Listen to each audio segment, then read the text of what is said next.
میٹھے سفوف کے نام سے یہ میں بناتا ہوں. اس کے فوائد آپ کو بتا دیتا ہوں. بچوں میں دودھ الٹنا، ہرے پیلے دست، پیچس، سوکڑا،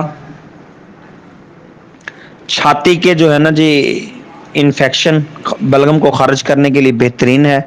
بلغمی کھانسی میں بھی بہترین ہے، خشک کھانسی میں بھی آپ استعمال کروا سکتے ہیں. کیلشیم کی کمی دور کرنے کے لیے انتہائی مفید اور مؤثر نسخہ.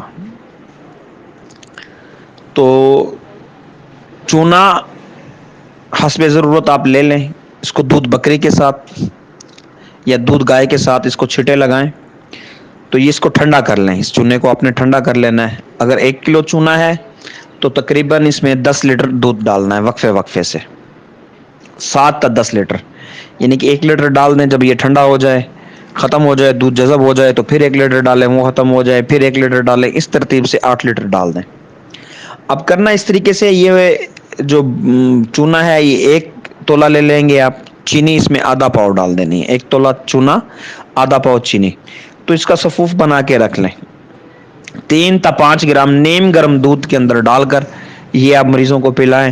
انشاءاللہ آپ یاد کریں گے کہ سلیم بھائی واقعی آپ نے ایک تحفہ دیا ہے.